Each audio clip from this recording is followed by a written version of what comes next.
નમસ્કાર દર્શક મિત્રો, હું જીગર દેવાણી આપ સૌનું સ્વાગત કરું છું ચર્ચા છડે ચોકમાં. દર્શક મિત્રો, આપણે સૌ જાણીએ છીએ કે સરકારી જોબ, સરકારી નોકરી માટેની લોકોની કેવી મહેનત, કેવી કોશિશ અને કેટલા પ્રયાસો કેટલા સમયથી જોતા આવ્યા છે.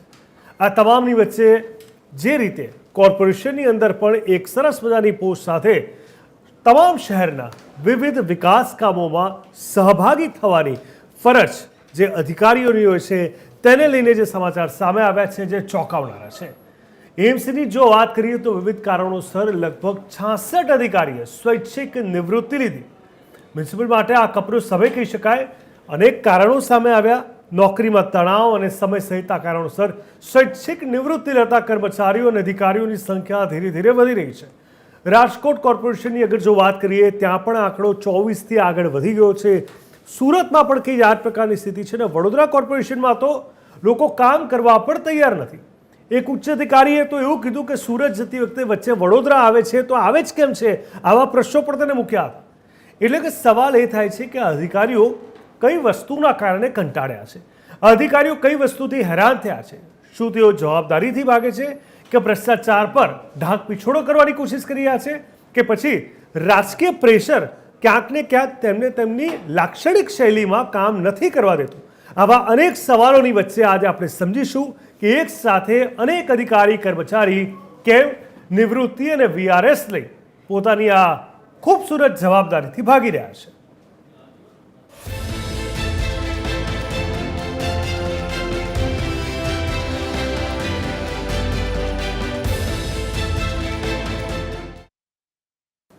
તો જે રીતે આપણે વાત કરી અમદાવાદ જેવા શહેરમાં અને તેમાં મહાનગરપાલિકા જેવી સંસ્થામાં કાયમી નોકરી હોવા છતાં અમદાવાદ મ્યુનિસિપાલિટીમાં છેલ્લા કેટલાક સમયથી કામનું ભારણ, માનસિક તાણ અને સમય સહિતના કારણોસર સ્વૈચ્છિક નિવૃત્તિ એટલે કે VRS લેવાનું ચલણ વધી ગયું છે. છેલ્લા 3 વર્ષની વાત કરીએ તો વર્ગ 1 અને 2ના 66 જેટલા અધિકારીઓ VRS લઈ ચૂક્યા છે. મ્યુનિસિપલ સૂત્રોના જણાવ્યા અનુસાર વિકાસના પંથે આગળ ધપી રહેલા અમદાવાદ શહેરમાં રહેવા મળે અને અમદાવાદ મ્યુનિસિપાલિટી કોર્પોરેશન જેવી સેમી ગવર્મેન્ટ સંસ્થામાં ઉચ્ચ પગાર સાથે કાયમી નોકરી મળે તેનાથી રૂડું કશું હોઈ ન શકે. અમદાવાદ જ નહીં, રાજ્યભરના યુવા વર્ગને આ મ્યુનિસિપલ કોર્પોરેશનમાં નોકરી કરવાની પ્રબળ ઈચ્છા હોય છે અને તેના માટે ભરતીની રાહ જોવાની અને પરીક્ષા ઇન્ટરવ્યૂ આપવા સહિતની મથામણ કરતા હોય છે. પરંતુ છેલ્લા કેટલાક સમયથી શહેરના વિકાસની સાથે સાથે કામનું ભારણ વધી જવાના કારણે તેમજ નોકરીના કલાકો ફિક્સ હોવા છતાં વહેલી સવારથી મોડી રાત સુધી કામકાજ, મીટિંગ વગેરેના કારણે મ્યુનિસિપાલિટીના મોટાભાગના કર્મચારી અને અધિકારી માનસિક તાણ સાથે ફરજ બજાવી રહ્યા છે. તેની સીધી અસર તેમના આરોગ્ય ઉપર પડી રહી છે અને સાથે સાથે કેટલાય અધિકારીઓ ડાયાબિટીસ, બ્લડ પ્રેશર અને હાર્ટ સંબંધિત તથા અન્ય પ્રકારની બીમારીઓનો ભોગ પણ બની ગયા છે અને દરરોજ જાતની ગોળીઓ ગળી કામ ચલાવે છે. સૂત્રોએ કહ્યું કે મ્યુનિસિપાલિટીમાં ફરજ બજાવતા વર્ગ 1 અને 2ના અધિકારીઓને સીધો ડેપ્યુટી કમિશનર અને કમિશનર સાથે પનારો પડતો હોય છે અને જુદા જુદા મિજાજના ઉચ્ચ અધિકારીઓની અલગ અલગ કાર્યપદ્ધતિની પણ અસર મ્યુનિસિપાલિટીના કર્મચારીઓ તથા અધિકારીઓ ઉપર પણ પડતી હોય છે. ત્યારે મ્યુનિસિપાલિટીમાં વર્ષોથી ફરજ બજાવતા કર્મચારી અને અધિકારીઓ પૈકી અનેક જણા તેમની ઉપર આવતા જુદી જાતના પ્રેશર સહન થાય ત્યાં સુધી કરે છે અને પછી કંટાળીને સ્વૈચ્છિક રાજીનામું ધરી દેતા હોય છે. 2022-23માં 23 અધિકારીઓ, 23-24માં 18 અધિકારીઓ અને 24-25માં 15 અધિકારીઓએ સ્વૈચ્છિક નિવૃત્તિ સ્વીકારી શાંતિની જિંદગી જીવવાનું પસંદ કર્યું હોવાનું જાણવા મળ્યું. આ સિવાય વર્ગ 3 અને 4ના કેટલાય કર્મચારીઓએ VRS લઈ લીધા. આ સિવાય ભ્રષ્ટાચારના પણ અનેક પ્રશ્નો છે, પરંતુ પહેલાં ગ્રાફિક્સના માધ્યમથી આપણે સમજવાની કોશિશ કરીશું કયા મુખ્ય મુદ્દાઓ છે, કયા મુખ્ય મુદ્દાને લઈને પ્રશ્નાર્થ ઊભા થઈ રહ્યા છે. કામનો ભાર અને માનસિક સ્વાસ્થ્ય. એએમસી અધિકારીઓ માટે કયા કાર્યો વધુ કાર્યભારનું કારણ બને છે એ જાણવું જરૂરી છે. કર્મચારીઓ નિશ્ચિત કલાકોથી વધુ કેટલી વાર કામ કરે છે એનો રેકોર્ડ હોવો પણ ખૂબ જ આવશ્યક છે. સાથે જ શું તણાવ સંબંધિત બીમારીઓ પર આરોગ્ય અહેવાલો છે ખરા? એએમસી કર્મચારીઓને કઈ માનસિક સ્વાસ્થ્ય સહાય આપે છે, કેવી રીતે તેમને રિલેક્સેશનની આખી એક ફરજ પૂરી પાડે છે એ પણ જોવાની વાત છે. નેતૃત્વ અને કાર્ય વાતાવરણની વાત કરીએ તો વરિષ્ઠ અધિકારીઓ તણાવપૂર્ણ વ્યવસ્થાપન શૈલીઓના દાવાને કેવી રીતે સંબોધિત કરે છે તે પણ જાણવું સમજવું ખૂબ જરૂરી હોય છે. શું અધિકારીઓ નેતૃત્વ પર સુરક્ષિત રીતે પ્રતિસાદ આપી શકે છે કે પછી તેમનું મોઢું સીવી દેવામાં આવે છે? કાર્યસ્થળ સંસ્કૃતિને સુધારવા માટે એએમસી કયા પગલાં લઈ રહ્યું છે? માત્ર એએમસી નહીં, પીએમસી કહીએ, રાજકોટ કહીએ, સુરત, એસએમસી તમામની વાત છે. સાથે સાથે કોર્પોરેશન જવાબદારીથી બચવા માટે ઉપયોગમાં લેવાતા વીઆરએસની ચકાસણી કેવી રીતે કરે છે એ પણ આજે સમજવું જરૂરી છે. આની સાથે જ ભ્રષ્ટાચારના કેસોની વાત કરીએ, તેના આરોપોની વાત કરીએ તો વીઆરએસના દુરુપયોગને રોકવા માટે કયા કયા પગલાં લેવામાં આવ્યા છે. ચાલુ તપાસ દરમિયાન અગર માની લો કે ક્યાંક તપાસ ચાલુ છે તો શું એ દરમિયાન વીઆરએસ મંજૂરીઓ મળી શકે? કયા વિભાગોએ 66 વીઆરએસ કેસ જોયા અને શા માટે અચાનક જ એક પછી એક આજે સ્કેલ અને ડેટા સામે આવ્યો છે, જેમાં ક્લાસ 3 અને 4ના કર્મચારીઓ વીઆરએસ લીધા? કુલ કેટલા લોકો છે એ સ્કેલ અને ડેટા ચકાસવો જરૂરી છે. સાથે સાથે શું વીઆરએસ અરજદારોમાં વસ્તી વિષયક વલણો છે કે કેમ એ પણ જાણવું જરૂરી છે. તમામ કોર્પોરેશન ટેકનિકલ સુપરવાઇઝર કેમ નથી રાખી શકતું અને તેની પાસેથી ડેટા કેમ નથી કઢાવી શકતું? સ્ટાફિંગ અને ભરતીને લઈને પણ આ સવાલ જરૂરી છે. ત્યારે કાયમી કર્મચારીઓ માટે હાલનો આ ખાલી જગ્યા દર શું સૂચવે છે તે જાણવું જરૂરી થઈ ગયું છે. 80થી વધુ ટેકનિકલ સુપરવાઇઝરના રાજીનામાનો ઉકેલ તમામ કોર્પોરેશન કેવી રીતે લાવશે? ખાસ કરીને એમસી આ કામનો ભાર અને માનસિક સ્વાસ્થ્યની વાત કરી રહ્યા છે, ત્યારે સ્ટાફિંગ અને ભરતીને લઈને ભરતીના નિયમોમાં કયા ફેરફારો પણ અહીંયા સૂચવવામાં આવ્યા છે અથવા આવવા જોઈએ? આઉટસોર્સિંગ પણ અહીંયા મુખ્ય મુદ્દો છે. આઉટસોર્સિંગની ચિંતાઓ વિશે વાત કરીએ. કયા વિભાગો આઉટસોર્સિંગ પર સૌથી વધુ આધાર રાખે છે તેનો ડેટા રાખવો જરૂરી બને છે. ત્યારે આઉટસોર્સિંગની સેવાની ગુણવત્તા અથવા જ્ઞાન જાળવણીને અસર કરે છે, ત્યારે એએમસી આઉટસોર્સિંગ પર નિર્ભરતા કેવી રીતે ઘટાડશે એ પણ એક મુખ્ય સવાલ છે. ત્યારે વ્યાપક અસરોની આપણે વાત કરીએ ત્યારે વીઆરએસ કારણોને સંબોધવા માટે કર્મચારીઓને આ કોર્પોરેશન કેવી રીતે જોડે છે, કેવી રીતે સંબોધન કરે છે, સાથે જ ઓછા સ્ટાફ સાથે કાર્યક્ષમતા જાળવવા માટે એએમસીની શું કોઈ યોજના છે કે કેમ એ પણ ખૂબ જરૂરી છે. વીઆરએસ અમદાવાદના લાંબા ગાળાના શાસન પર કેવી અસર કરશે? એક પછી એક 66 અધિકારીઓ કર્મચારીઓ જ્યારે વીઆરએસ લઈ રહ્યા હોય ત્યારે શું એએમસી ઉકેલો પર અન્ય નગરપાલિકાઓ સાથે સહયોગ કરી રહ્યું છે? શું તેની ચર્ચા થઈ રહી છે? શું તેના પર કામકાજ થઈ રહ્યું છે? ત્યારે કોર્પોરેશન વીઆરએસ વલણ પર અહેવાલો શેર કરશે કે કેમ? કયા કારણોથી કયા કયા અધિકારીએ કયા કયા ડિપાર્ટમેન્ટમાંથી ક્યારે ક્યારે વીઆરએસ લીધું, એના શું કારણો અને તારણો એ સમજવા ખૂબ જરૂરી છે. કારણ કે સીધી જ રીતે શહેરના વિકાસ કાર્ય, શહેરના વહીવટી ક્ષેત્ર આ તમામ પર તેની સ્પષ્ટ અસર જોવા મળતી હોય છે. ચર્ચા છડે ચોકને આપણે આગળ લઈ જઈએ અને ચર્ચાની શરૂઆત કરીએ. આપણી સાથે TV13ના સ્ટુડિયો પર ઉપસ્થિત છે પ્રશાંતભાઈ ગઢવી, જેઓ રાજકીય વિશ્લેષક છે. પ્રશાંતભાઈ, ખૂબ ખૂબ સ્વાગત છે આપનું. સાથે જ આપણી સાથે જોડાયા છે પ્રશાંતભાઈની સાથે સાથે મહેશભાઈ પંડ્યા, જેઓ પણ એક વિશ્લેષક છે, જેઓની સાથે પણ આપણે સમજવાની કોશિશ કરીશું કે શું અને કયા કારણો અહીંયા ભાગ ભજવી રહ્યા છે. મીના વ્યાસ પટેલ, મીનાબેન, આપનું પણ ખૂબ ખૂબ સ્વાગત છે. અને સાથે સાથે આપણી જોડે ભીમભાઈ પટેલ, જેઓ નિવૃત્ત અધિકારી છે એએમસીના, તેઓ પણ જોડાઈ ચૂક્યા છે. ભીમભાઈ, આપનું પણ સ્વાગત છે. ભીમભાઈ, આજે શરૂઆત આપણાથી કરીશ. જે રીતે કોર્પોરેશનના અધિકારીઓ કર્મચારીઓ એક પછી એક ધડાધડ વીઆરએસ થઈ રહ્યા છે, અમદાવાદમાં આંકડો 66 પાર થઈ ગયો, આ બાજુ રાજકોટમાં પણ ક્યાંક 24 આંકડો પાર કરી ગયો, સુરતમાં પણ આ સ્થિતિ છે, વડોદરામાં તો કોઈ કામ કરવા પણ તૈયાર નથી. કોર્પોરેશનની આટલી સરસ મજાની નોકરી, ગવર્મેન્ટ જોબ અને આટલી મોટી જવાબદારી હોવા છતાં એક પછી એક અધિકારીઓ આ કેમ ભાગી રહ્યા છે કે વીઆરએસ લઈ રહ્યા છે? શું છે આપનું પોતાનું એક આંકલન?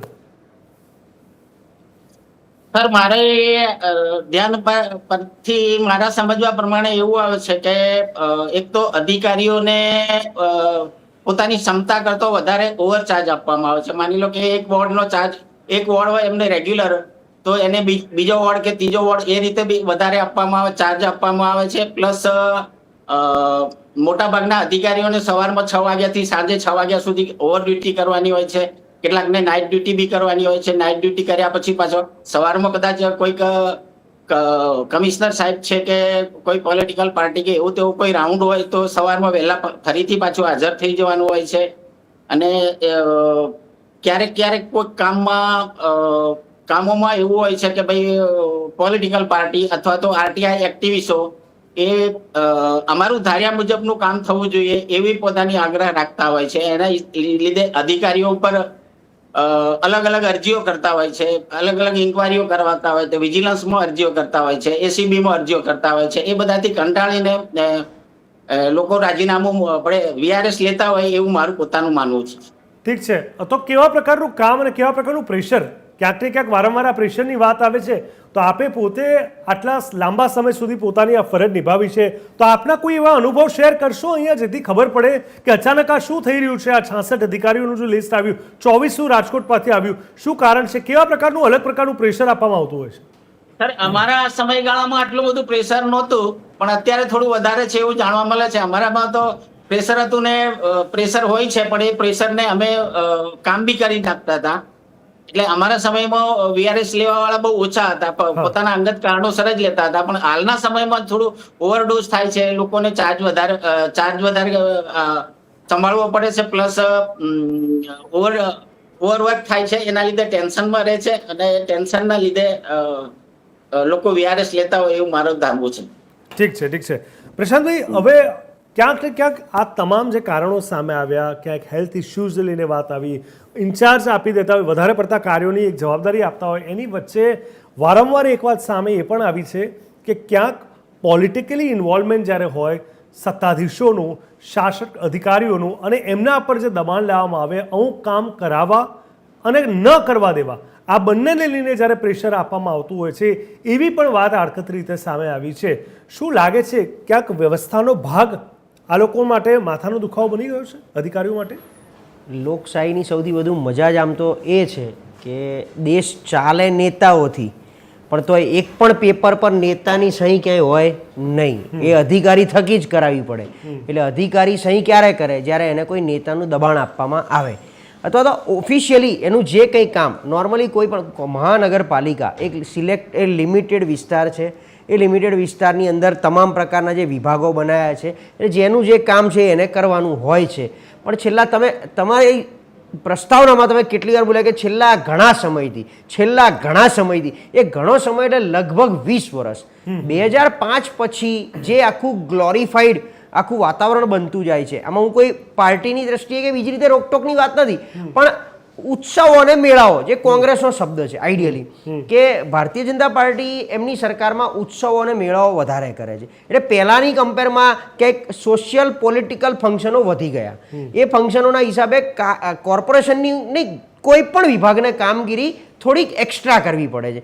તમે કોર્પોરેશનના વિભાગોના નામ તમે લેવા માંડો, ભાઈ કોઈ ટેક્સમાં છે, રોડ એન્ડ બિલ્ડિંગમાં છે, સોલિડ વેસ્ટમાં છે, આમાં છે, તેમાં છે, એ લોકો એ કામ તો કરતા જ હોય, એની સાથે સાથે ફંક્શનો જેટલા પણ થતા હોય એની એક્સ્ટ્રા જવાબદારી વત્તા 12 મહિનાના કેલેન્ડરમાં આવતા કાંકરિયા કાર્નિવલ, એક્ઝામ્પલ આપું છું અમદાવાદનું, કાંકરિયા કાર્નિવલ, એ જ રીતે જેટલા પણ ફંક્શનો થતા હોય, યુએચએમની વિઝિટ, હવે તો પેલું નવું કોર્પોરેશનનું પેલું ચાલુ થયા છે, પેલા લોકમેળાઓ, આ બધું જે થતું હોય છે એમાં કર્મચારીઓ એક્સ્ટ્રા કામ કરવું પડતું. પહેલાંના સમયમાં શું હતું કે એક આખી જે હેરાર્કી હોય, નીચે ક્લાર્કથી લઈને કમિશનર સુધી એ એમના વિભાગના જ કામ પૂરતા સીમિત રહેતા હતા, એની બહાર કામ પણ નહોતા કરવા પડતા, વત્તા એમને કોઈ બીજું ઇન્ટરવેન્શન એટલું બધું આવતું નહીં. પહેલાં એક બે આંખની શરમ પણ હતી. હવે શું થાય કે આંતરિક રાજકારણ પણ બહુ વધી ગયું, પોલિટિકલ સિવાય આંતરિક રાજકારણ, ક્યાંક પ્રમોશનના હિસાબે, ક્યાંક બીજી, એટલે ખેંચતાણ, એકબીજાની ટાંટિયા ખેંચ, અને એમાં એટલું બધું એકબીજાને ક્યાંક ને ક્યાંક માનસિક અસર, એટલે એક હેમરિંગ, ટોર્ચરિંગ થતું હોય છે. એટલે લોકો કંટાળીને નોકરી મૂકતા હોય છે કે ભાઈ આવું કરવું ને આ બધું કરીને લેવાનું શું. બીજી એક વાત હું જે છેલ્લા ઘણા સમયથી લોકોને સમજાવું છું, અધિકારીઓને, કે તમે રાજકીય ચાંપલુસી બંધ કરો. કારણ કે જ્યારે ત્યારે જો તલવાર ફરવાની હશે ને તો એ અધિકારી ઉપર ફરશે. કોઈ દિવસ કોઈ નેતાને સસ્પેન્ડ કરે એવું સાંભળ્યું? કોર્પોરેટરને કાને તેને ટીઆરપી કાંડ તમે લઈ લો, કોને સસ્પેન્ડ કર્યા? અધિકારીઓને. બરોડાનો હરણી કાંડ લઈ લો, કોને સસ્પેન્ડ કર્યા? અધિકારીઓને. અહીંયા કોર્પોરેશન અધિકારીઓની જે ફરજ નો ડાઉટ આવે પણ છે, પણ સાથે સાથે એની વ્યવસ્થા જાળવવામાં જે તે વિસ્તારના એમએલએની વાત કરીએ કે સાંસદો, આ બધાની જવાબદારી તો બનતી જ હોય છે. પણ તમારી વાત સાચી છે કે વાત હરીફરીને અધિકારીઓ પર જ આવે. એટલે હું જે કહું છું, માનો કે ટીઆરપી કાંડ થયો તો એ વોર્ડ તમે ફાયરના અધિકારીઓને સસ્પેન્ડ કર્યા, બીજા અધિકારીઓને એડિશનલ ચીફ એન્જિનિયરને સસ્પેન્ડ કર્યા, પણ એ વોર્ડ જેમાં આવે છે ટીઆરપી જ્યાં બન્યું હતું એના કોર્પોરેટરને હજી સુધી આંગળી નથી ચીંધાઈ. એના સ્ટેન્ડિંગ ચેરમેન જેણે સહી કરીને ઠરાવ પસાર કર્યો છે એને હજી આંગળી નથી ચીંધાઈ. એ જ રીતે અધિકારીઓ, અને બીજું અધિકારીઓને બી મેં એક રાજકીય ચાંપલું છે. કેમ? કારણ કે એમને અંદરના પ્રમોશન, આજે કોર્પોરેશનની એક બીજી સિસ્ટમ સમજાવું તમને, આસિસ્ટન્ટ કમિશનર અને ડેપ્યુટી કમિશનર અંદરથી જ ભરતી કરવાના આવે છે. એટલે એમાં સિનિયોરિટી, બીજું ત્રીજું, એટલે એ લોકોને એવું હોય છે હું ફલાણાનો. અને બીજું અત્યાર સુધી છે ને અમદાવાદ કોર્પોરેશનની અંદર એક ચોક્કસ વર્ગની એક ચોક્કસ પેલું નેક્સસ રહેલું હતું. આજે અમદાવાદ શહેર, હું તો બહુ સ્પષ્ટ માણસ છું બોલવામાં, અમદાવાદ શહેર પ્રમુખ આપણા જ ગ્રુપમાંથી બન્યા છે, પ્રેરક શાહ આપણા ગ્રુપના મિત્ર, ડિબેટ પેનલિસ્ટમાંથી આવે છે. એટલે જૂના વાળાને બધાને એવું લાગ્યું કે હવે અમારું રજવાડું લૂંટાઈ જશે, કારણ કે એ લોકો એમના દરેક વોર્ડ વાઇઝ, એમના વિસ્તાર વાઇઝ, એમના વિભાગ વાઇઝ બધાનું એક નેક્સસ ચોક્કસ બનાવી દીધું હોય, એટલે એ લોકોની પાસે રાજકીય કામ કરાવે. આજે કેટલાય લોકો એવા છે કે જે એમના આકાઓ ઉપર પલે છે. કોર્પોરેશનના કેટલાય અધિકારીઓએ કેટલાયનું શોષણ કરી નાખ્યું, કેટલાયને ઉપર ના આવવા દીધા, કેટલાય આસિસ્ટન્ટ કમિશનર આજની તારીખમાં અમને ફરિયાદ કરે છે કે અમારું ડેપ્યુટી કમિશનરમાં થતું નથી કારણ કે 2 માણસો અડ્ડો જમાઈને બેઠા છે.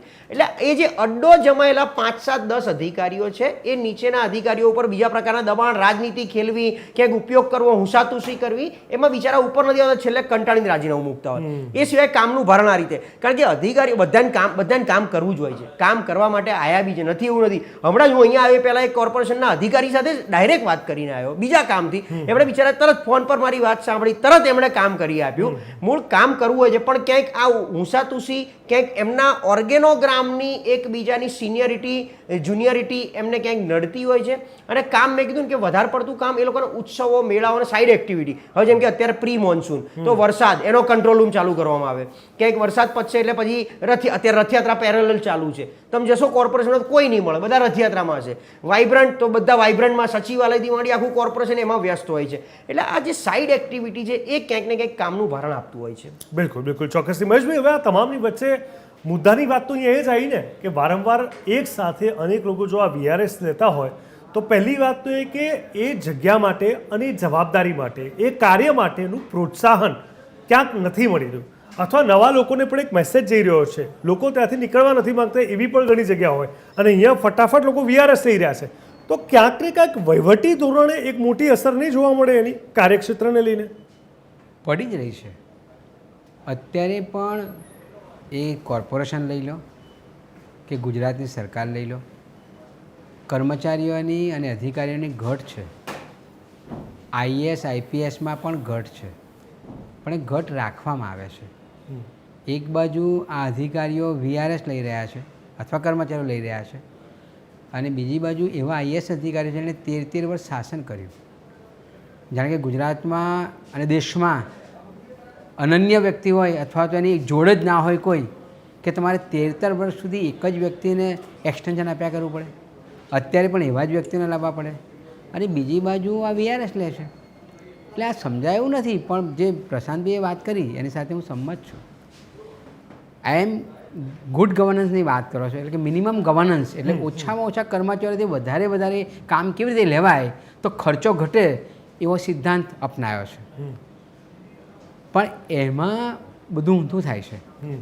પછી તમે યોગ કરીને ટેન્શન દૂર કરવાના પ્રયત્નો કરો, એમાં મેળ ના પડે. એટલે એક્ઝેક્ટલી ખર્ચો ઘટાડવાની વાત સારી છે, પણ ખર્ચો ત્યાં ઘટાડાય જે એક્સ્ટ્રા ખર્ચો કરી રહ્યા હોય. હા, જે જવાબદારીનો ભાગ છે, જે આખી વહીવટી ધોરણે કહેવાય કે હેરાર્કી છે, એમ્પ્લોય જે હોવા જોઈએ, જે કામ કરશે, આ વિકાસના કામો આપણે જે કહેતા હોય છે એનો ક્યાંક ને ક્યાંક એ લોકો ભાગ છે, એ માણસો જ નહીં હોય તો પછી એને કઈ રીતે આપણે ખર્ચો ઘટાડવાનું આપણે કહી શકીએ? એટલે એ જ મુદ્દે માનો કે આ એન્વાયરમેન્ટની વાત કરીએ તો સોલિડ વેસ્ટ લઈ લો, બાયોમેડિકલ વેસ્ટ લઈ લો, બધી જ પ્રકારના વેસ્ટ અમદાવાદના લઈ લો, તમે એ સીવેજ પણ લઈ લો, બરાબર. હવે 80 લાખની વસ્તીમાં માત્ર તમે 10 જણનો એન્જિનિયરનો સ્ટાફ હોય, એમાં 3 સ્ટાફ તો હાઈકોર્ટના કેસમાં રોકાયેલો હોય, તો કેવી રીતે કામ થાય? અને એટલા માટે એમની ઉપર વધારે પડતો બોજ આવે છે. અને બીજી વસ્તુ એ લોકશાહીની રમ્યતા પણ છે અને રૌદ્રતા પણ છે. છાસવારે અહીંયા મુલાકાત લેવી, કોઈ પણ બહાના શોધીને, એટલે આનું લોકાર્પણ, ફલાણાનું લોકાર્પણ. એ લોકાર્પણની ઉતાવળમાં પછી હાટકેશ્વર બ્રિજ તૂટે કે બોપલનો ફ્લાયઓવર થયા પછી આગળ ડેડ એન્ડ હોય. એટલી ઉતાવળ હોય કે પ્રધાનમંત્રી અથવા ફલાણાએ આ ઉદ્ઘાટન કરવા આવવાનું છે, આ સંજોગોના લીધે પછી જોડકણા કરવાના, વાર તહેવારો જોડવા, એટલે બધી એ જે સંજોગોને યોગ ગોઠવતા હોય છે એમાં એટલી ઉતાવળ કરવામાં આવે, ફાયદો કોન્ટ્રાક્ટરને થાય. અધિકારીઓ ઉપર દબાણ હોય છે. IASને તો બહુ કંઈ થવાનું નથી, પણ બાકીના અધિકારીઓ ઉપર દબાણ થાય. આજે હાટકેશ્વર બ્રિજ તૂટ્યો, એમાં ઘણા એન્જિનિયરો, સુપરવાઇઝરો જેલમાં જતા રહ્યા. હવે હા, એમનો દોષ ચોક્કસ છે, જે પ્રશાંતભાઈએ કહ્યું તેમ લડવું જોઈએ, પણ લડવાની મર્યાદા હોય. ઉપરથી જ જો આદેશ થતો હોય, કોની તાકાત છે કે તમે ના પાડી શકો? એના કરતાં બેટર કે નીકળી જાવ એમાંથી. બાકી એક બાજુ તમે એ જગ્યા લેવા માટે લાખો રૂપિયા અથવા તો બદલી માટે લાખો રૂપિયાનો ખર્ચો થતો હોય તો ત્યાં એ વીઆરએસ આપી દે? એ શક્ય નથી. પણ એનું દબાણ એટલું બધું છે, સ્ટાફ નથી, દબાણ બહુ જ છે. પેલા ભાઈએ સરસ વાત કરી કે આરટીઆઈ અને એક્ટિવિસ્ટોથી પણ હેરાન થવાય છે. પણ આરટીઆઈ એક્ટિવિસ્ટો કેમ પૂછે છે? કામની ગુણવત્તા નબળી છે એટલા માટે અરજીઓ કરે છે. એ જે કામ થતા નથી અને એના માટે અરજીઓ કરે છે. અને અલ્ટિમેટલી તો એ જ ઇનમિનતી અધિકારીઓ પર બહુ જ આવે છે.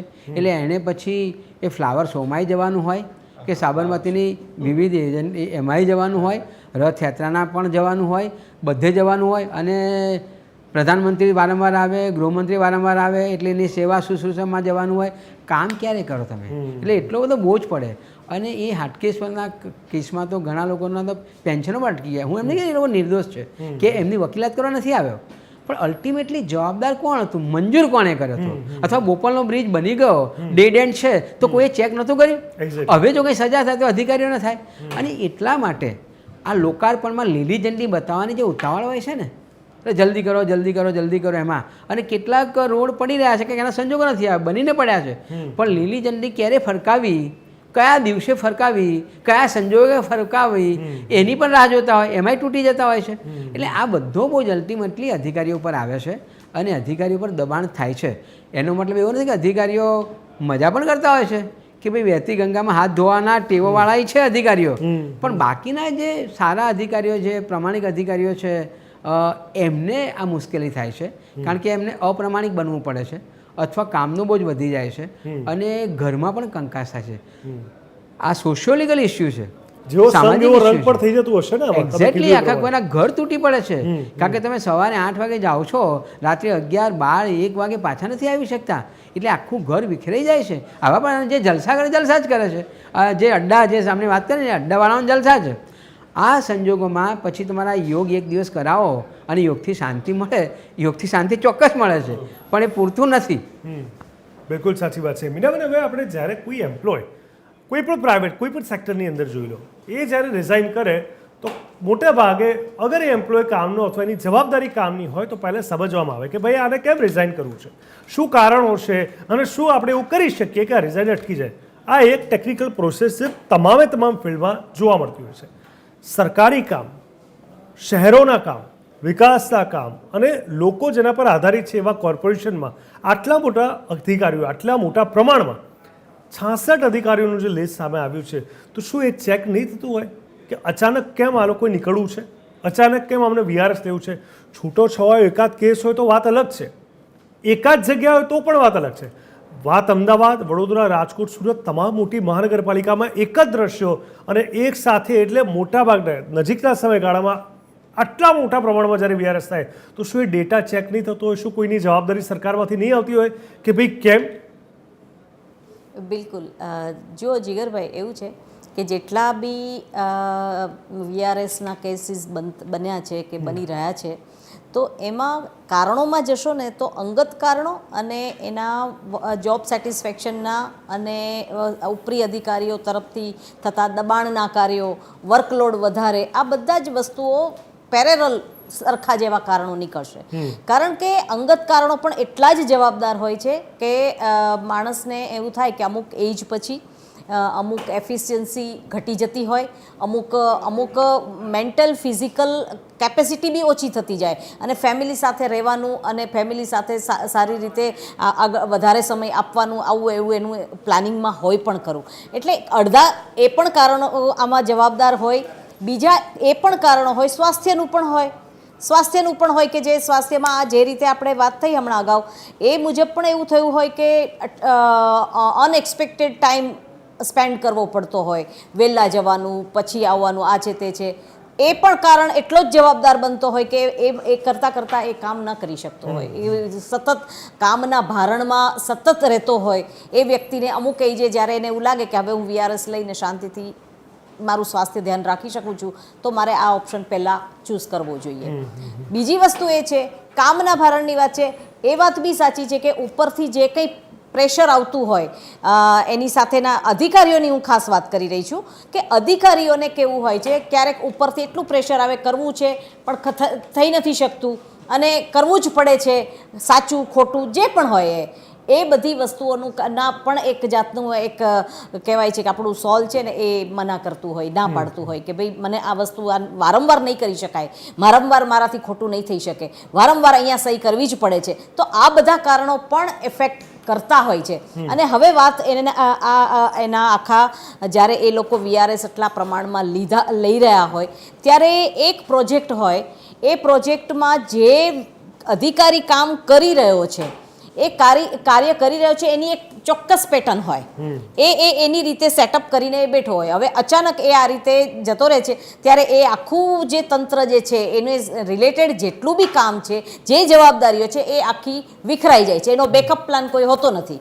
એટલે એ વસ્તુઓ ખોરંભાઈ છે. અને પછી જ્યારે મોટા વસ્તુઓ થાય, પુલ તૂટી ગયો રસ્તામાં, આ ખાડાઓ થયા, ફલાણું, આ કઈ બી વસ્તુઓ છે એ થતી હોય ત્યારે આપણે એવું કહી શકાય કે અધિકારી જે હશે એમાં કઈ ફેરફાર, અને એની જગ્યાએ જેણે કામ કરવાનું શરૂ કર્યું હશે કે કંઈ નિર્ણયો લીધા હશે તો એ નિર્ણયો બહુ તકલાદી હશે અથવા તો બેજવાબદારવાળા નિર્ણયો હશે, જેના કારણે આ ઘટના ઘટતી હોય છે. ઠીક છે ભીમભાઈ, હવે તમારો એક મોટો અનુભવ આપણે સમજવાની કોશિશ કરીએ, કારણ કે આપણે બધા લોકો સમજવાની એ કોશિશ કરી રહ્યા છે કે કારણ કે કેવું છે કે સામાન્ય લોકો સુધી આ વાત પહોંચતી નથી, અથવા એ લોકો સમજી નથી શકતા, અથવા સીધી રીતે અસર નથી કરતી, એટલે આ મુદ્દો એટલો ગરમાતો નથી. પણ ડાયરેક્ટલી કે ઇનડાયરેક્ટલી બધા લોકોને એની અસર થશે, કારણ કે શહેરીજનોના કામકાજ પર જ તેની અસર પડવાની છે.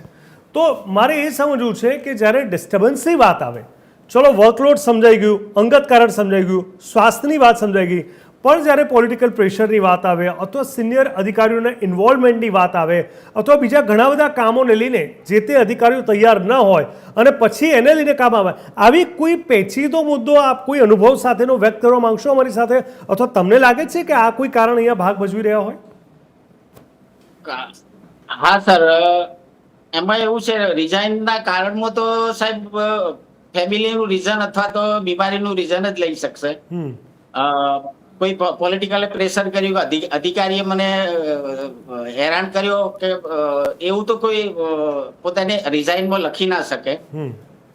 એ લખે તો એને અલગ અલગ રીતે હેરાન કરે, એટલે એવું તો લખી શકતા નથી. એટલે પોતાનું ફેમિલી રીઝન અથવા બીમારી નું જ કારણ લખશે. પણ હકીકતમાં અલગ જ કારણો હોય છે.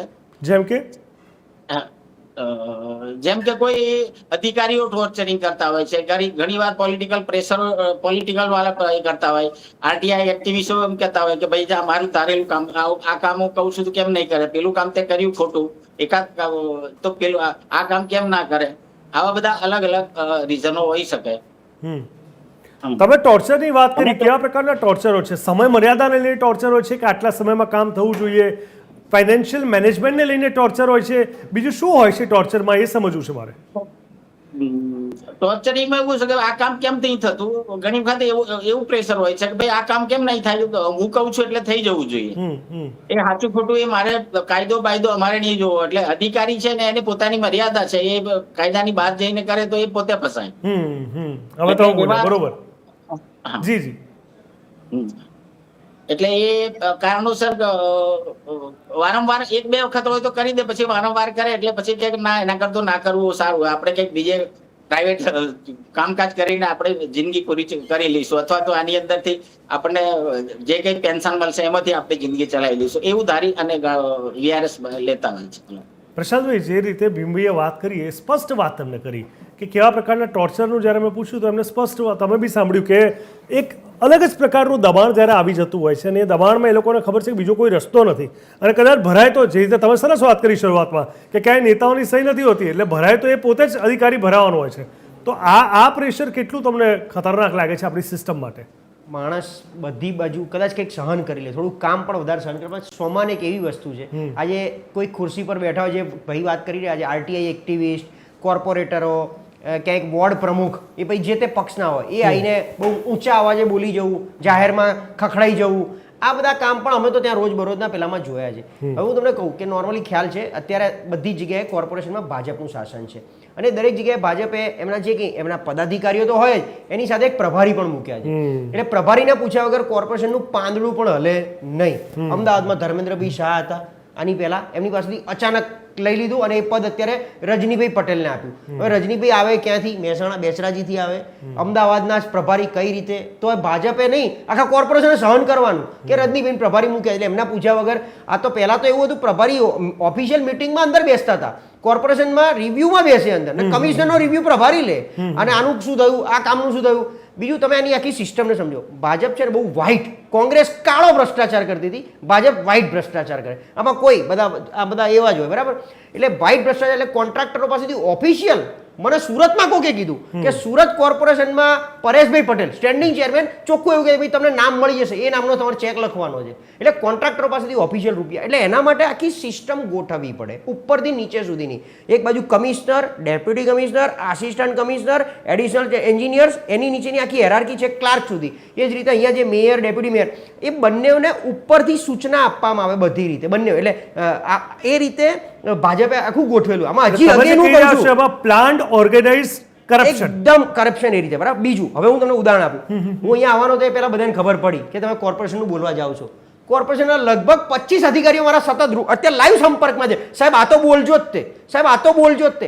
જેમ કે વિજિલન્સ ડિપાર્ટમેન્ટ બધાના અલગ અલગ છે, બધાના. ફાયરનું અલગ હોય, એસ્ટેટનું અલગ હોય, આનું અલગ હોય. હવે એસ્ટેટ એટલે અત્યારે એકદમ કમાઉ દીકરો, ફાયર આનું કોર્પોરેશનનું. કારણ કે એસ્ટેટ એટલે દબાણ, જ્યાં દબાણ વધુ હોય. હવે જે માનો હું પહોંચેલો વ્યક્તિ હોઉં, એક્ઝામ્પલ, હું છું નહીં પણ પહોંચેલો હોઉં, તો મેં ફોન કર્યો સાહેબ મારું દબાણમાં જાય નહીં, મારું દબાણમાં જાય નહીં, મારી જગ્યા દબાણમાં સાહેબ જાય નહીં, ધ્યાન રાખજો. એટલે ઉપરથી હુકમ થઈ ગયો ભાઈ આને કશું કરવાનું નથી, એના પૈસા પહોંચી જતા હોય. તો એસ્ટેટની ઓછામાં ઓછી 500 કરતા વધારે વિજિલન્સ ઇન્ક્વાયરી પેન્ડિંગ છે, એની ઉપર કોઈએ કોઈ એક્શન લેવાની નથી. ઉપરથી આદેશ છે, કારણ કે એ બધા પૈસા આખી ચેનલ ઉપર સુધી નક્કી. અલ્ટિમેટલી ભાજપ એટલે લોકો ઘરમાં નથી લઈ જતા, પાર્ટીને મોટી કરવી છે, પાર્ટી ફંડના નામે. એટલે ફંડ પહોંચાડવા માટે એક આખી ચેનલ બનાવી હોય. એટલે અત્યારે 2-3 વ્યક્તિઓ જાણતી હોય કે આ ફંડ બધા ક્યાંથી આવે છે. એટલે એસ્ટેટમાંથી આવતા હોય, ક્યાંક બીજા દબાણમાંથી આવતા હોય, તો એમની કોઈ પણ ઇન્ક્વાયરીને અત્યારે હાથ નહીં અડાડવાનો. એ જે દિવસે કોંગ્રેસની સરકાર આવશે ને, એ પહેલી ફાઇલ ખોલશે ભાજપ. એટલે જ્યારે કોર્પોરેશનમાં સત્તા બદલાશે, એ પહેલી આ જ ફાઇલો ખોલશે અને આ બધાને કાં તો સસ્પેન્ડ કરશે, કાં એમની બદલીઓ કરી નાખશે. એમાં આખું વ્હાઇટનું ચેનલાઇઝ્ડ ભ્રષ્ટાચાર માટેનો એક આખી સિસ્ટમ ગોઠવી છે. એટલે કોઈ કશું બોલી શકે એમ નથી અને એના માટે બધાએ દબાણ જ કરવું પડે. હવે આ તો બીજી એક વાત કહી દઉં તમને. કમિશનર જે બી આવે છે ને, એ માત્ર હું કેવી રીતે ઉપર વાલો થઉં અને અહીંથી મારું સારું પોસ્ટિંગ લઈને જતો રહું. આમ તો અમદાવાદ કોર્પોરેશનની કમિશનર તરીકેની પોસ્ટિંગ મોટી જ કહેવાય, પણ જનરલી કોર્પોરેશનના કમિશનર તરીકે લોકો અવોઇડ કરે પોતાની પોસ્ટિંગને. કારણ કે ત્યાં જનતાને સાંભળવાના, લોકોને સાંભળવાના, નાના વોર્ડમાં ખદબદતર રાજકારણમાં રહેવાનું. જેમ વિજય નેહરાનો ભોગ લેવાઈ ગયો, બીજલ પટેલ મેયર હતા, એમને ના ફાવ્યું એટલે બદલી કરીને વિજય નેહરાને રાતોરાત ગ્રામ વિકાસ કમિશનર પાછા મુકેશ કુમારને લાવવામાં આવે. ચકેડું ફેરવ્યું આખું. એ જ રીતે મુકેશ કુમારને ગમતું નહોતું, એમને ઘડી જતું જ એવું. તો મૂળ કમિશનર બી જે આવે છે ને, એ પણ એક દબાણથી આવે છે ને, દબાણથી કામ કરે છે. એ તમે જુઓ, કોઈ પણ કમિશનર આજ સુધી એવો કેશવ વર્માને બાદ કર્યા પછી એક એવો બતાવો કે જેણે કીધું ને મારે શહેરનો વિકાસ કરવો, મારે કોઈ ઉપરથી આ ઇન્ટરવેન્શન જોઈએ નહીં, ઇન્ટરફિયરન્સ કોઈ પણ પ્રકારનું જોઈએ નહીં, મને મારી રીતે કરવા દો, એવું કોઈ આવતું નથી. રોડ, રસ્તા, ગટર, સુવેજ, એસ્ટેટ, પીરાણાવાળો પેલો સોલિડ વેસ્ટ, આવા ટેક્સ પ્લાનિંગ, પ્રોફેશનલ ટેક્સ, આ બધી જ જગ્યાએ તમામનું ઇન્ટરફિયરન્સ. અને દરેકની એક પાછળ વ્યક્તિ હોય, એ વ્યક્તિને પૂછ્યા વગર એનો સ્ટાફ પણ કંઈ કરી ના શકતો. તો એનો મતલબ એ થયો પ્રશાંતભાઈ, તમે કીધું એ આખી પેટર્નને અગર આપણે જો સમજવાની કોશિશ કરીએ તો એવા બધા જ કામ જે ન થવા જોઈએ અથવા ન થવા દેવા જોઈએ, એ બધા જ કામ થતા હશે અને થવા દેવા પડતા હશે. અને એ બધા જ કામ જે કોઈ પણ કિંમતે પ્રાયોરિટીના ધોરણે થવા જોઈએ, જેમાં કોઈ પણ રીતનું બીજો બેનિફિટ પક્ષનો કે ફાઇનાન્શિયલી ન હોય, છતાં એ કામ આવશ્યક હોય જનતા માટે, પણ એ કામને સાઈડમાં મૂકી દેવામાં આવતા હશે. જો તમે કહો છો એમાં એ જ થયું ને, કામની પ્રાયોરિટી, હા, એમની પ્રાયોરિટી આખી અલગ હોય. અત્યારની સત્તા જે છે એમની પ્રાયોરિટી અલગ છે, એટલે એમના પ્રમાણે જ કામ કરાવશે તમારી પાસે. આ એટલે શહેરનો વિકાસ તમે સમજો, અવડા પહેલા કોર્પોરેશનની હદ કેટલી હતી અને હવે કેટલી છે, એ જે વધી એ બહુ સારી વસ્તુ છે. શહેરનો વિકાસ જ થયો છે, પણ એની પાછળ પ્રાયોરિટી ઘટી ગઈ. જે બેઝિક કોર્પોરેશન હતું પહેલાનું, જે અત્યારે 48 વોર્ડનું કોર્પોરેશન છે, અને જે હાર્ડકોર સિટી કહેવાતું ઉત્તર, દક્ષિણ, પૂર્વ, પશ્ચિમ ઝોન, તમે અત્યારે પશ્ચિમના 2 ભાગ પડ્યા છે, દક્ષિણ પશ્ચિમ અને દક્ષિણ ઉત્તર. તો 2 ભાગ એટલે વધ્યા છે. વ્યાપ વધ્યો સારી વસ્તુ છે, પણ એ વ્યાપ વધ્યો તો એને કોર્પોરેશનની બેઝિક પાયાની સુવિધા પહોંચાડો. હા, એની સામે ઘણી બધી સારી વસ્તુ કરી. સિટી સિવિક સેન્ટર બનાયા, અર્બન હેલ્થ સેન્ટર બનાયા, એની અંદર તમે ગમે ત્યારે જઈને ઉભા રહો. પણ એ લોકો બિચારા એવું કહે છે કે અરે માનો કે તમે કોઈ પણ અર્બન હેલ્થની મુલાકાત લો, બહુ સરસ એમનું ઉમદા કામ છે. એ લોકો બિચારા એમ કે સાહેબ અમારે આ કામ કરવું છે, પણ અમને બીજા બધા કામ, અમને ઘરે જઈને મતદાર યાદીનું કામ આપે છે. હવે પેલો ડોક્ટર છે, તમે માલ ન્યુટ્રિશનનું કામ આપો કે ઘરે ઘરે જઈને ચેક કરો કે અમારે કેટલું માલ ન્યુટ્રિશન રિલેટેબલ હોવું જોઈએ, એમનું રિલેવન્સ હોવું જોઈએ. એની જગ્યાએ એમને મતદાર યાદીની કામ સોંપવામાં આવતા હોય. એમને ત્યાં જાહેર ફંક્શનોમાં ત્યાં સ્ટેન્ડ ટુ ઊભું રહેવાનું છે કે ભાઈ કંઈ બી થાય તો અમિત શાહનું ફંક્શન છે એ તમારે સ્ટેન્ડ ટુ ત્યાં ઊભું રહેવાનું છે. એમ કામગીરી જે એમની ઓરિજિનલ હોવી જોઈએ એની બહાર આજે ફાયર બ્રિગેડનો માણસ બંદોબસ્તમાં જ આખો દિવસ હોય, સીએમના બંદોબસ્ત, જ્યારે પૂછો તે સીએમના બંદોબસ્તમાં છે, કાં તો પાણી આપવામાં ગયા છે, ટેન્કરો પાણી આપવાની વ્યવસ્થામાં ગયા છે, એમની એમ્બ્યુલન્સ બીજા ફોન આવે, બીજા કામ કરાવતા હોય. એટલે જે ઓરિજિનલ કામ એમનું હોવું જોઈએ એ અત્યારે 50% કરતાં વધારે સ્ટાફ ત્યાં કરતો નથી. એટલે સ્ટાફ પણ કંટાળે છે કે ભાઈ આ કરવું એના કરતાં કાં તો અમે બહાર નીકળીને પ્રાઇવેટમાં જઈશું ને તો અમે એટલી અમારા કામને જ સંતોષ આપી શકીશું. એટલે મહેશભાઈ અહીંયા તો સીધી વાત આવી ને, સરકારી કામ હોવા છતાં જોબ સેટિસ્ફેક્શનનું જે આસ્પેક્ટ હોય છે મેનેજમેન્ટમાં એ સંતોષાઈ નથી રહ્યું. અને જે ન્યાય થવો જોઈએ, જે અધિકારીનું જે કામ જે ઓથોરિટી સાથે, જે રિસ્પોન્સિબિલિટી સાથે થવું જોઈએ એને વારંવાર રોકવા ટોકવામાં આવે છે કોઈ પણ પ્રેશર સાથે. મહેશભાઈ, કેટલો મોટો વિનાશ આ સર્જી શકે છે વિકાસના તમામ કાર્યોને લઈને કોઈ પણ શહેર માટે? પણ એ તો તમે જોયું ને કે આટલો મોટો બ્રિજ બની જાય કરોડોના ખર્ચે અને ઉપયોગ ના થાય તેનો મતલબ શું થયો? તમે એક બ્રિજ બની જાય અને આગળ રસ્તો જ ના એનો મતલબ શું થાય? આટલા બધા ખાડા પડી જાય, આટલા લોકો પડી જાય, આટલા લોકોના વેહિકલ બગડી જાય, એનો મતલબ શું થયો? તમે છાસવારે પદાધિકારીઓ આવે છે, રોડ રસ્તા બ્લોક કરી દે, તમારા કામો અટકી જાય, તો એનો મતલબ શું થયો? કે તમારે તો કમાવા જવાનું છે ને લોકોના દિવસો બગડી જાય. એટલે બહુ જ મોટું આર્થિક સામાજિક નુકસાન લોકો વેઠી રહ્યા છે. પણ મારે વાત એ કરવી છે, જે પ્રશાંતભાઈ વાત કરી એની વાતને આગળ લઈ જવી છે કે નાના કર્મચારીઓના રક્ષક એ આઈએએસ અધિકારી હોય, કમિશનર જો મજબૂત હોય તો પછી એને રક્ષણ મળે. એટલે કેશવ વર્મા જેવા કે જગદીશન જેવા અધિકારીઓને આપણે યાદ કરીએ છીએ કે કેવી ભાનુજનને યાદ કરીએ છીએ, પણ એવા અધિકારીઓ નથી મળતા. એટલે કરોડરજ્જુ વગરના આઈએએસ આઈપીએસ અધિકારીઓ બેઠા છે કારણ કે એમને સત્તાનો લાભ લેવો છે, એમને એક્સટેન્શન લેવા છે, એમને રિટાયર થયા પછી સારી પોઝિશન જોઈએ છે. એટલે રાજકીય નેતાઓના ચાપલુસીમાં અને દબાણમાં જેમને ફાયદો છે, દબાણ એટલા માટે કે એમને ફાયદો છે, બાકી એમની જોડે વિશેષ સત્તા છે. આઈએએસ અધિકારીનું બીજું શું કરી શકે એ લોકો? એટલે એવા મજબૂત આઈપીએસ પણ આપણે જોયા ગુજરાતમાં, એવા મજબૂત આઈએએસ પણ જોયા, પણ આ કરોડરજ્જુ વગરના આઈએએસ આઈપીએસ અધિકારીઓ જે બની બેઠા છે એના લીધે આ રક્ષણ નથી મળતું અધિકારીઓને, એટલે દબાણમાં છે. અધિકારીઓની ઘટ તો છે જ, એમાં કોઈ ના નહીં. પ્રશાંતજીએ બીજી વાત કરી તે કે છાસવારે આ નેતાઓ આવે છે, મોટી મોટી સભાઓ કરવાની, ખુરશીઓ ભરવી, આ કરવું તે કરવું, એટલે એ પૈસા લાવવાના ક્યાંથી? એટલે એ જે એમણે વ્હાઇટ કરપ્શનનો શબ્દ એમણે વાપર્યો, એટલે એ કામ ના થાય કે તમે એક બીઆરટીએસ બનાવવામાં એવું તો શું મટીરિયલ વપરાયું છે કે 1 કરોડ ને 40 લાખ ખર્ચાય એક બીઆરટીએસ બસ સ્ટેન્ડના? કારણ કે એ પૈસા પછી પેલી ખુરશીઓ લાવવામાં, લોકોને લાવવામાં વપરાવાના છે. એટલે કામની ગુણવત્તા બગડી.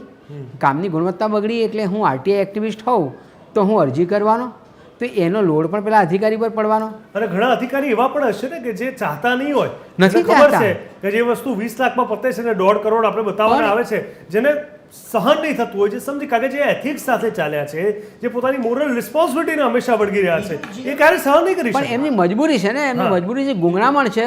છોડી શકે તો પછી એની આર્થિક સ્ત્રોતનું શું થાય? અને એ છોડે તો બી એની પાસે તો કેસ થાય. એટલે આ બાજુ કૂવો ને આ બાજુ ખાય, આવો ઘાટ સર્જાય. જાત જાતના ને ભાત ભાતની શોકોજ નોટિસો મળે, એટલે કાં શાંત થઈ જાય, શરણે થઈ જાય, અને બહુ સહન ના થાય તો વીઆરએસ લઈ લે, અથવા તો આપણે જોઈએ છે ઘણા અધિકારીઓ આત્મહત્યા કરીને ચિઠ્ઠીઓ લખતા હોય છે. કારણ કે નહીં તો પછી કારણ તો પેલું બતાવાય નહીં, જે ભાઈએ સાચી વાત કરી ભીમભાઈએ કે ભાઈ એવું તો કારણ બતાવવા નહીં કે અધિકારીઓના ત્રાસથી રાજીનામું આપું છું, એટલે મરતી વખતે લખતા હોય છે. કારણ કે હવે પછી કંઈ કરી શકવાના નથી એ, બાકી તો તમારું બધું જ બગાડે. અને બીજું જે પ્રશાંતભાઈએ વાત કરી નથી એ વાતને આગળ લઈ જઈ છે કે અધિકારીઓને પણ ફાઇલો ફરે છે રાજકીય નેતાઓ જોડે, એટલે એ પણ દબાણમાં છે. બિલકુલ, એવું નથી કે ભાઈ આ તારી ખોટું એ જ કરાવે, હા. એમની સહી પડવાની નથી. સ્ટેન્ડિંગ કમિટીએ નક્કી કર્યું કે આ વસ્તુ કરવાની છે, એમાં ભ્રષ્ટાચાર છે નહીં. કરાવવામાં અને કરવામાં ભ્રષ્ટાચાર છે. અને ત્યાં જો અધિકારી કંઈ આડું કરે તો એની ઉપર કંઈ બીજી ફાઇલો, તમે આ ખોટું કર્યું, પેલું ખોટું કર્યું, એમણે જ કરાવ્યું હોય, એટલે એવા દબાણો બહુ હોય છે. એટલે આ યોગ છે ને, એ યોગ એક દિવસ નહીં, પણ આ બધા માટે ખાસ વર્કની જગ્યાએ 4-4 કલાકના યોગ રાખો તારે મેળ પડે, બાકી ના મેળ પડે. પ્રાઇવેટ કંપનીમાં તમે નોકરી કરતા હોય તો પરફોર્મન્સ આધારિત ઇન્સેન્ટિવ હોય. કોઈ બી જગ્યાએ અત્યારે કોઈ ઇન્સેન્ટિવ કોર્પોરેશનમાં નથી. પહેલાં છે ને મેયર મેડલ આપતા હતા. અમે લોકો નાના હતા, અમને યાદ છે કે મેયર મેડલ એનાયત કરવામાં આવે. દરેક ડિપાર્ટમેન્ટમાંથી 2 કર્મચારીને સિલેક્ટ કરીને મેયર મેડલ એની જોડે જે નાનકડો એક ચેક આપવામાં આવે, પણ એનાથી એક ઇન્સેન્ટિવ મળતું એ લોકોને. આ મેયર મેડલ છેલ્લા 15 વર્ષથી બંધ છે. કેમ કર્યું, કોણે કર્યું? હવે જે આરટીઆઈ એક્ટિવિસ્ટ કોઈકના ચઢાવવા ઉપર અરજીઓ કરી શકે છે, એમને આ ખબર નથી કે આ મેયર મેડલ પાછો ચાલુ કરાવવો છે, એ હજી સુધી કોઈ નથી કરી શક્યું. આવી નાની ઝીણી વસ્તુ જે કર્મચારીઓના હિતમાં હતી, એમની ક્રેડિટ સોસાયટી હોય, એ લોકોની નાની એટલે યુનિયન હોય, એ યુનિયન હમણાં એક મોટું કૌભાંડ કોર્પોરેશનનું બહાર આવ્યું હતું કે યુનિયનનું એમ આખું જે એસોસિએશન ચાલે છે, એ લોકો ત્યાંના વર્ગ 4ના સ્વીપરોની પાસે લોન અપાવડાવે કોર્પોરેશનની બેંકમાંથી, અને એ લોનમાંથી 10% કાપી 90% કે એટલે 20% કાપીને 80% જ એમને આપે. એ લોન પાસ કરાવવાના ખોટા ડોક્યુમેન્ટ લાવવાના ભેગા કરે, આ લોકો ભેગા કરાવડાવે, અને એના આધારે એટલે માનો કે હું વર્ગ 4 છું, મહેશભાઈ યુનિયનના માણસ છે, તો અથવા તો અંદર બેંકનો કોઈ કર્મચારી છે, મારે લોન લેવી છે 100 રૂપિયાની, મહેશભાઈ મને 60 રૂપિયા આપશે, લોન આપશે, પણ 60 રૂપિયા 40 રૂપિયા આખી ચેનલમાં ખવાઈ જાય છે. હવે આ એમાં પછી માણસ કરે તો કરે શું? એટલે ભરપૂર શોષણ અંદર ચાલી રહ્યું છે. બિલકુલ બિલકુલ બિલકુલ. બંને બાજુ પ્લસ માઇનસ પાસા છે. એવું ના, મેં તમને કીધું ને, ઘણું બધું હું કોર્પોરેશનના અધિકારીઓને સેલ્યુટ કરું છું, એ લોકોની કામગીરીને પણ હું બિરદાવું છું. કંટ્રોલ રૂમ રાતોરાત ખોલવો, મોન્સૂનની અંદર ગમે ત્યાં તમે 155303 એનો કોલ સેન્ટર નંબર છે, હું અહીંથી જાહેર કરું છું. તમે ફોન કરો, તમે કોઈ કમ્પ્લેન નોંધાવો તો 48 કલાકમાં રિઝોલ્યુશન આવે છે. એ લોકો ફોન કરે છે. માનો ગાય રસ્તામાં મરી ગઈ, કૂતરું મરી ગયું હોય, તમે ફોન કરો 155303 ઉપર, તો 48 કલાકમાં એ પૂરું કરવાની એ જવાબદારી નિભાવે છે. પણ એની સામે બીજા જે પ્રેશર, કોઈ ઇન્સેન્ટિવ નહીં મળવું, માત્ર રાજકીય દબાણ, હુંસાતુસી, આ બધામાં કર્મચારી હવે એવું પ્રિફર કરે છે કે આના કરતાં સરકારી નોકરી ના કરવી સારી. પહેલી વાર એવું બન્યું છે કે સરકારી નોકરી, આટલી વગદાર નોકરી, આટલી જવાબદાર નોકરી અને ખૂબ સરસ મજાના કાર્ય સાથેની હોવા છતાં પણ, આટલી તકો હોવા છતાં પણ વીઆરએસ લઈને ફટાફટ અધિકારીઓ રિટાયર થઈ રહ્યા છે. આનો ઉકેલ શું? આપણે ચર્ચા કરી, સમજવાની કોશિશ કરી કે આટલા બધા કારણો સામે આવી રહ્યા છે. કારણ કે મુદ્દો હરીફરીને એ જ આવે છે કે આ લોકો વીઆરએસ લઈ રહ્યા છે, તો એ કોઈ સમજવા જ માંગતું નથી કે ભાઈ કેમ આટલા જવાબદાર માણસો જ્યારે આ પદ છોડીને જવા માંગતા હોય છે, તો કેમ? શું કોઈ ખોટી સિસ્ટમના ભાગરૂપે થઈ રહ્યું છે? આનો ઉકેલ તમને શું લાગે છે મીનાબેન? જીગરભાઈ, પહેલી વસ્તુ તો એ કે જેટલા બી અધિકારીઓ જો શક્ય હોય તો ખરેખર એ લોકો સાથે એના વર્કનો જે એક્સપિરિયન્સ રહ્યો છે એના થોડા ડેટાઝ લેવા જોઈએ, જેથી કરીને ઘણી બધી વસ્તુઓ બહાર આવી શકે. અને બીજી વસ્તુ, હવે કર્મચારીઓની વાત કરીએ, આપણે અધિકારીઓની વાતો કરી, કર્મચારીઓની પણ એક જરા વાત કરી લઈએ. કર્મચારીઓ આજે જુઓ જીગરભાઈ, એક વસ્તુ એ છે કે એક ઓફિસ, એક ડિપાર્ટમેન્ટ, એક ઓફિસ છે જેમાં અધિકારીઓ બેસે છે, કર્મચારીઓ બેસે છે. તમને આ જે કંઈ કૌભાંડોની વાત કરી, વર્ક પ્રેશરની વાત કરી, આ જે બધી વસ્તુઓની વાત કરી, એ ઇઝીલી થતું હશે? નહીં, ઇઝી ના થતું હોય. તમે જો બધા અત્યારે એટલા શોર્ટ ટેમ્પર છે, તમે આ બધું એક જોવાની વસ્તુ છે. સામાન્ય તમે ઓફિસમાં જાઓ, તમે કોઈ ઓફિસમાં જાઓ, તમારું કામ લઈને જાઓ, એ તમને એટલા કોન્ફિડન્ટલી અથવા તો એટલા રૂડલી વાત કરશે અને તમને કહી દેશે કે આમ જ થશે. હવે એ ટોન આવ્યો ક્યાંથી? ઉપરથી. એના અધિકારીએ એના ટોન કર્યો, એ અધિકારીને એના ઉપરના આ રીતના વાત કરી અને આ રીતના કર્યું, એટલે એ બધું પાસ થતું આવતું હોય કર્મચારીઓ ઉપર. અને કર્મચારીઓ પણ પછી એ શું કરે કે સામે જે કંઈ પબ્લિક ડીલિંગ કરતા હોય અથવા તો જે કંઈ હોય એમાં એ પ્રેશર કાઢશે અથવા ઘરમાં કાઢશે. એટલે આ જે આખું છે ને, એક જ્યારે જોબ પર આવ્યા હોય ને ત્યારે બધી ખબર હોય, એટલો ઉત્સાહ હોય કે મેં સરકારી જોબ લીધી છે, મારું આ છે, મારું આ છે, એ બધો ધીમે ઓસરતો જાય. કારણ કે વ્યક્તિ જ્યારે જોબ પર હોય ત્યારે એની જે શરૂઆતનો જે જોશ હોય ને, એ આવા રીઝનના લીધે અડધો તો એમાં જ જતો રહે. કામનું પ્રેશર આવે, કામમાં તમારે ટાઈમે ટાઈમે જરૂર કરતાં વધારાનું કામ કરવાનું આવે, એ બધી વસ્તુઓને તો કદાચ પણ એ લોકો બેર કરી લે કે આપણું ઘર છે, આપણી વ્યવસ્થા છે, આપણી આર્થિક સિસ્ટમ છે, આખું બધું એને ફૂલફિલ કરવાનું છે અને ચલાવવાનું છે. પણ આ બધી વસ્તુઓ સીધી હેલ્થ પર જાય, ઘરના આખા વાતાવરણ પર જાય અને વ્યક્તિની આખી એક પર્સનાલિટી ડેમેજ થતી હોય છે. આ એક બહુ અંદરની અને અંગત પણ મીનાબેન, કારણ કહી શકાય. આમ જોવા જઈએ તો આજે તમે કીધું મુદ્દો મહત્વનો છે, પણ પ્રાઇવેટમાં તો ઓપ્શન નથી હોતો. આના કરતાં 10 ટાઈમ્સ વધારે પ્રેશર અને એક પ્રકારનું કહેવાય કે ડેડલાઇન સાથેનું એક પ્રેશર એ લોકો બાય ડિફોલ્ટ 30-40 વર્ષ સુધી ભોગવતા હોય છે. તો આ જવાબદારીથી એ લોકો અચાનક વીઆરએસ નહીં લે એ એટલું સરળતાથી નથી માનવામાં આવતું. પ્રેશર તો કઈ જગ્યાએ નથી આજે. જુઓ, સેમી ગવર્મેન્ટ અને પ્રાઇવેટ સેક્ટર. પ્રાઇવેટ સેક્ટરની વાત કરીએ તો ત્યાં પ્રાઇવેટ સેક્ટરમાં એમ્પ્લોયને, ઓફિસરને, જે પણ હેડ હોય, ચીફ હોય, એ લોકોને માટે એટલું બધું પ્રોપરલી એ લોકોને પ્રોવાઈડ કરતા હોય છે. માનો કે એને ટુરિંગ કરવાનું છે તો એને બહુ વ્યવસ્થિત એની પેલા પોઝિશન મુજબ એને વ્યવસ્થિત ટ્રાવેલ કરાવતા હોય છે. પ્લસ ઇન્સેન્ટિવ, જે પ્રશાંતભાઈએ વાત કરી એ રીતે ઇન્સેન્ટિવ પ્રોપરલી આપતા હોય છે. તબક્કાવાર તમે કહો છો મોટિવેશન્સ આપવામાં આવતા હોય છે. મોટિવેશન્સ આપતા હોય, એની ઓફિસીસ જુઓ, એની સિસ્ટમ જુઓ, એને રિસ્પેક્ટ બી એટલો જ મળતો હોય. બરાબર છે. તો એ બધી વસ્તુઓ જો પ્રોપર હોય તો વ્યક્તિ કામ કરે જ. અને કદાચ એ પોતાનું એ ત્યારે પર્સનલ લઈ લેતું હોય કે મારે આટલું ટાર્ગેટ આપ્યું છે, હું વધારે ટાર્ગેટ એચીવ કરીશ, કારણ કે મને આર્થિક બીજા પણ બેનિફિટ મળશે અને અને એ લોકો એપ્રિસિએટ બી કરતા હોય છે, ફંક્શનો કરતા હોય છે જે ઓફિસના, જે કંપનીના જે કંઈ હોય એમાં હોય છે. અને આ લોકોને ગવર્મેન્ટ સર્વન્ટને કેવી રીતે હોય કે એને તો કોઈ આવ્યું છે, બહારનું કંઈ ફંક્શન બન્યું છે, એમાં ખાલી સર્વિસ સેવા આપવાની છે, એમાં એની કોઈ ગણના કે ગણતરી થતી નથી, એમાં એને કોઈ એપ્રિસિએશન થતું નથી. એ તો પાર્ટ ઓફ જોબ છે તમારી.